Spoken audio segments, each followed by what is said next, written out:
Vous le savez sans doute, un professeur de français, de lettres, je crois, a été assassiné à Arras par un terroriste islamiste. Et comme il est coutume de le faire, quand ce genre de crimes et de drames se produisent, une partie de la droite et de l'extrême droite récupère cet affreux fait divers, cet affreux crime, pour servir leur agenda et leur discours politique. Et Pascal Praud et Europe 1 ne dérogent pas à la règle. Je vous ai dégoté ici un petit extrait d'un auditeur d'Europe 1 qui contacte Pascal Praud, un ex-professeur, d'après lui, qui justement essaie d'expliquer pourquoi tout va mal et qui justement mobilise toute la rhétorique de l'extrême droite pour essayer d'expliquer le crime qui a eu lieu et pour essayer d'expliquer comment on peut éviter que cela ait lieu à nouveau. Évidemment, vous vous en doutez, il n'est jamais question d'embaucher des profs, il n'est jamais question d'améliorer les qualités de l'enseignement, d'avoir moins d'élèves par classe, d'avoir un meilleur suivi des élèves. Ça, ils s'en foutent. Le problème, vous l'aurez compris évidemment, c'est les Arabes. Générique! Pour te faire plaisir, hein. Les gens qui ne sont rien. Si vous voulez rester en vie, vous rentrez chez vous. T'aimes ça la merde. Bonjour, bonsoir, bienvenue tous et bienvenue sur la vidéo comme ça vous intéresse à Pascal Praud. Vous allez voir, c'est une disaster class. On va pas tout regarder. Honnêtement, c'est assez difficile et c'est aussi assez pitoyable. Je disais que vous étiez professeur. Non, vous êtes un ex-professeur. Pourquoi avez-vous quitté l'enseignement ? Eh ben, entre autres, pour tout ce qui se passe. J'ai anticipé mon départ parce que ça devenait infernal. Moi, j'ai été menacé il y a déjà 20 ans en banlieue parisienne parce que j'avais osé punir une enfant d'un délinquant du quartier dit sensible de l'Île-de-France. Et on m'avait repéré avec ma bagnole et on m'avait dit qu'on fera ta fête si tu punis encore une fois ma nièce puisque le père était en prison pour trafic de drogue. Alors ça, effectivement, alors, juste une chose. Donc, un ex-professeur, apparemment, il n'a pas démissionné. Il est parti de manière anticipée. Donc c'est pas tout à fait la même chose, pas tout à fait le même acte.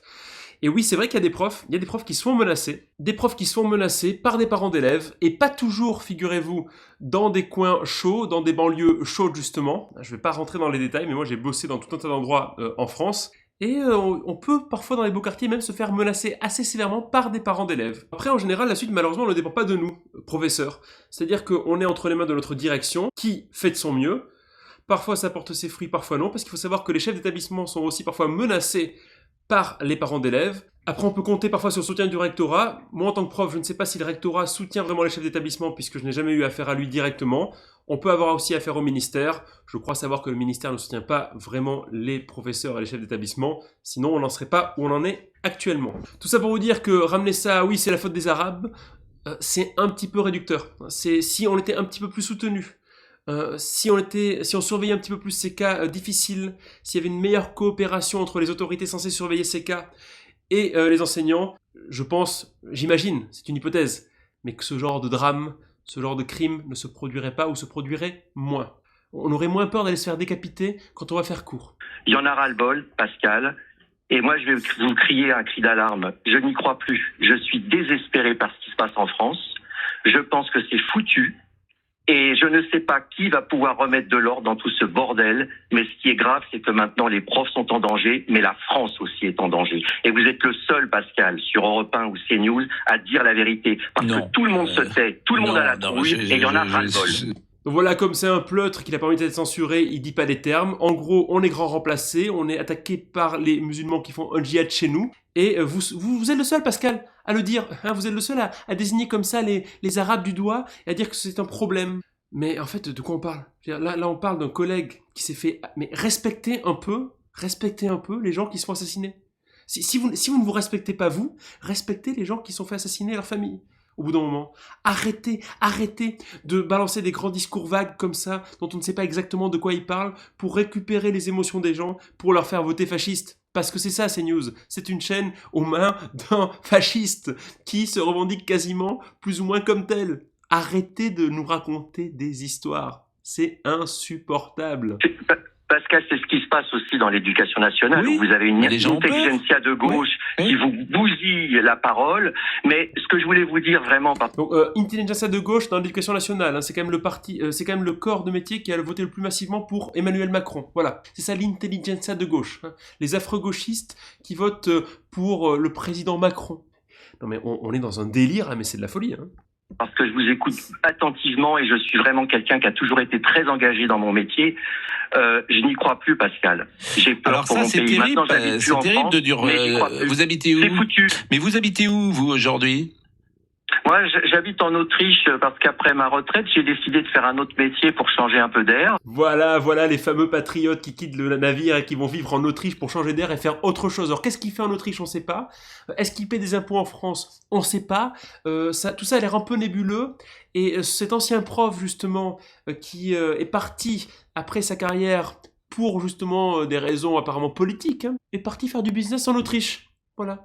Donc ce sont des gens qui quittent le pays et qui viennent nous donner des leçons à nous sur comment on doit se comporter pour nous expliquer que tout va mal, que tout va à la dérive. Mais putain, mais cassez-vous, et ne revenez pas et fermez-la. Si vous voulez au moins défendre votre pays puisque vous pensez que c'est ce qu'il faut faire, mais défendez-le concrètement. Ne fuyez pas là, les rats quittent le navire, ne fuyez pas comme des pleutres. Parce qu'en fait, c'est ce que vous êtes, finalement. Emmanuel Macron, je peux être très sévère avec lui souvent, mais il est au bout de la chaîne. Mais comment ça, il est au bout de la chaîne? Le gars est président de la République, il a tous les pouvoirs politiques, et il ne fait rien pour l'éducation nationale, il ne fait rien pour les profs, il nous laisse crever. Mais comment ça, il est au bout de la chaîne? Mais de quoi tu parles, Pascal? Mais de quoi tu parles? Et dans quel monde tu vis, en fait? Dans quel monde de malade tu vis? Mais c'est hallucinant. Et excusez-moi, le rapport Aubin, c'est pas Emmanuel Macron, il date de 2003, le rapport Aubin. Vous étiez professeur, peut-être à l'époque. Mais oui, mais bon, il y avait déjà Pascal... des choses qui se passaient à l'école, personne ne voulait le voir. Alors, je pense que l'irréductible athée sera d'accord pour dire que Pascal Praud est un mec de droite, voire d'extrême droite, et vous remarquerez que l'irréductible athée défend exactement le même genre d'idée. 2003, si on avait réglé le problème, il n'y aurait plus de soucis avec le voile, si le gouvernement avait agi, enfin c'est un peu le genre de discours qui m'avait tenu chez Zioclo. On a exactement le même genre de rhétorique. En fait, ces gens-là pensent que, voilà, une fois qu'on aura éliminé tous les musulmans, il n'y aura plus de problème à l'école. Et c'est comme ça leur logiciel de pensée. Ils pensent pas que l'école, les problèmes peuvent venir d'ailleurs. Ça leur traverse même pas l'esprit en fait. Et pourquoi?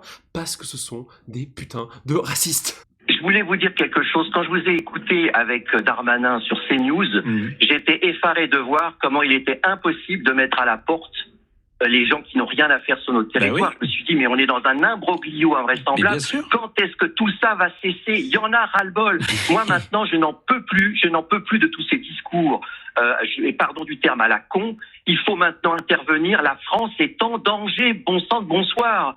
Qu'est-ce qu'on attend? Encore un prof de mort ou un directeur d'école? Mais parce que, en fait, pourquoi la France est en danger? Parce qu'effectivement, il y a sur le territoire un intégrisme religieux qui... Voilà, donc c'est clairement le djihad de l'intérieur. Le danger, c'est le djihad, voilà. Je dis pas qu'il n'y a pas des risques et des problèmes avec l'islamisme radical, mais tout expliqué par là en désignant un ennemi de l'intérieur, ça porte un nom dans l'histoire, ça porte un nom, ça s'appelle le fascisme. Voilà, vous êtes des fachos. Et vous êtes là, je vous traite pas de fachos comme le ferait n'importe quel gauchiste à tort et à travers sur Internet. C'est exactement cela, votre attitude, votre habitus, votre discours correspond historiquement au fascisme. Rupture avec l'ordre libéral en cours, désignation d'un ennemi intérieur, discours populiste, vidé de tout antagonisme de classe.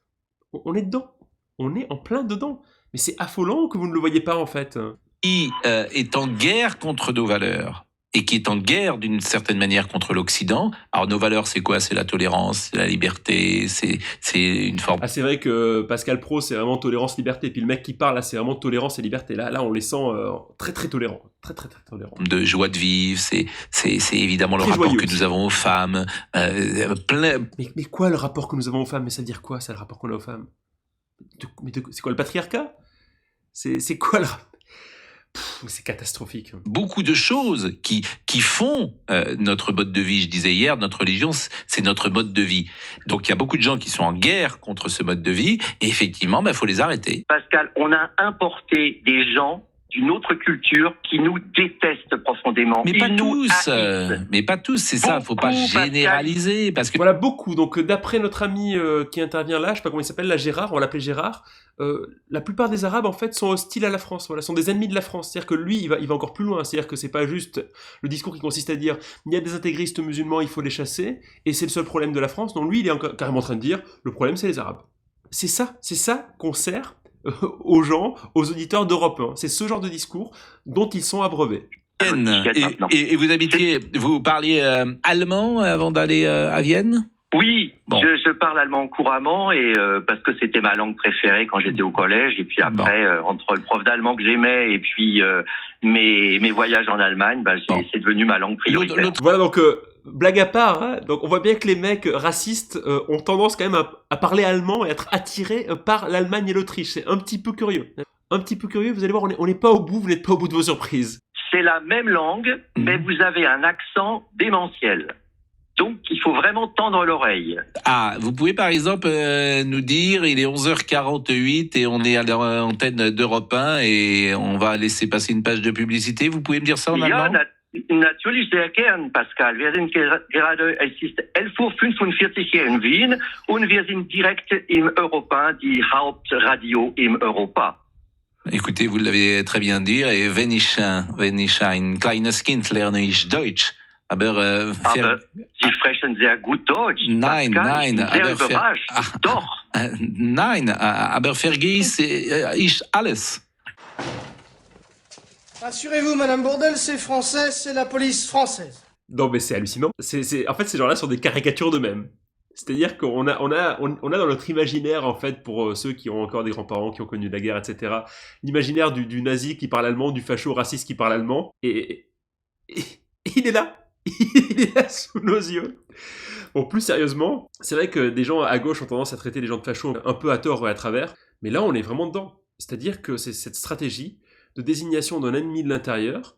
Et bon, alors Pascal Praud, évidemment, il est plus modéré, puisqu'il n'a pas envie d'être emmerdé par le CSA, j'imagine. On peut pas vraiment savoir ce qu'il pense. Peut-être qu'il est sincère aussi, on sait pas. Mais l'autre, il est en roue libre, quoi. Il est en train de clairement nous dire que les Arabes sont un danger de l'intérieur, un ennemi de l'intérieur, et qu'il faut s'en débarrasser. Il faut s'en débarrasser. Je veux dire, on est vraiment là dans le discours fasciste. Et le problème, c'est qu'Europe 1, c'est un média qui est écouté très très largement. Et on en vient à des gens qui finalement finissent par parler allemand à la radio française, comme dans le bon vieux temps. Bon, désolé, c'était une vidéo un peu réacte, mais c'était pour vous amener aussi à réfléchir et à réagir un peu sur quand même ces positions politiques extrêmement graves qui sont prises par ces gens-là. Hein, je rappelle pour l'histoire qu'on a l'impression d'être de retour 100 ans en arrière. Et moi, j'ai pas envie de revenir 100 ans en arrière. J'ai pas envie d'avoir les bots Hugo Boss qui débarquent chez moi et qui viennent chasser l'ennemi de l'intérieur. Et vraiment, faites attention à ça, en fait. C'est sérieux. Ces gens-là sont dangereux. Ils sont objectivement problématiques. Ce sont des racistes. Et ils ne sont pas rationnels.